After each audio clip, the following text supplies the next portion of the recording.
आज का हमारा टॉपिक है पर्सोनिफिकेशन। ये फिगर ऑफ स्पीच में बहुत इंपॉर्टेंट टॉपिक है जो अक्सर एक पोएट्री की फॉर्म में या प्रोज फॉर्म में भी इसकी एग्जांपल्स कोट की जाती हैं। तो इसको अगर थोड़ा सा इसका नॉलेज हो तो समझना बहुत आसान हो जाता है। सबसे पहले हम डिफ़ाइन करते हैं कि पर्सोनिफिकेशन होती क्या है। पहले मैं आपको सिंपल वर्ड में बता देता हूँ कि पर्सोनिफिकेशन किस चीज़ को कहते हैं। देखिए, अगर किसी बेजान चीज़ को, जानवरों को, पौधों को इंसान वाली क्वालिटी दे दें तो उसे कहते हैं पर्सोनिफिकेशन। इंग्लिश में इसे इस तरह डिफ़ाइन किया जाता है: personification is figure of speech in which non living things, ideas, plants और animals are given human qualities. इसकी एग्जांपल देखते हैं। The wind whispered.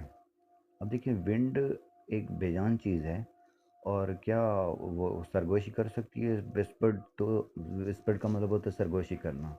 सरगोशी सिर्फ जानदार ही करते होते हैं, इंसान ही करते हैं, जानदारों में भी इंसान। तो हमने विंड को इंसान वाली क्वालिटी दी, तभी ये पर्सोनिफिकेशन है। नेक्स्ट एग्जांपल में देखिएगा, द सन स्माइल्ड। अब सूरज को मुस्कुरा सकता है? नहीं मुस्कुराता, हमने इंसान वाली क्वालिटी दी है इसे, तो ये भी पर्सोनिफिकेशन है। Time flies. अब वक्त जो है भाई फ्लाई करता है, उड़ता है। क्या वक्त उड़ता है? नहीं उड़ता भाई। ये इंसान वाली क्वालिटी हमने इसे दे दी है, तो ये पर्सोनिफिकेशन बन गई। अब सवाल ये पैदा होता है कि हम पर्सोनिफिकेशन यूज़ क्यों करती हैं, हमें क्यों नीड पड़ती है पर्सोनिफिकेशन यूज़ करने की। हम सिंपल वर्ड में भी तो बात कर सकते हैं, इसकी भी एक रीज़न है।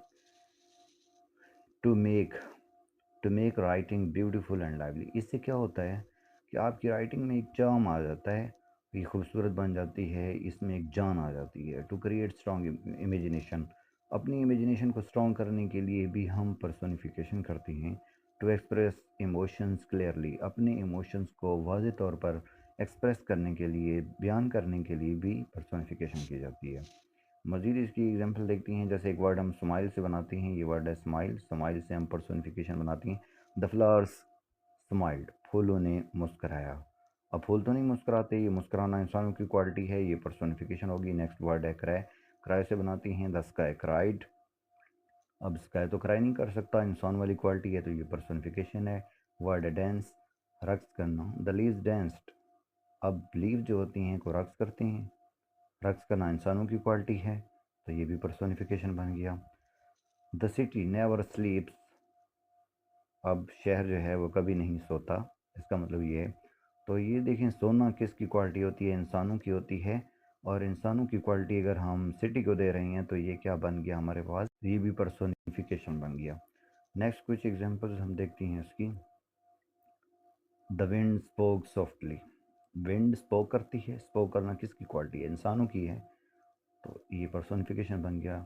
कुछ लिटरेचर से भी हम एग्जांपल उठा लेती हैं, जैसे विलियम वर्ड्सवर्थ की एक लाइन है डैफोडिल में से, the waves beside them danced.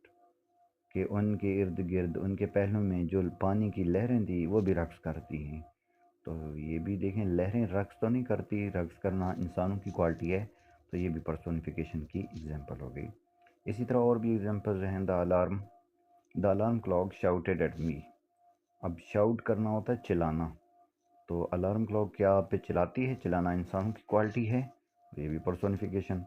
Opportunity knocked at the door. मौके ने दरवाजे पर दस्तक दी।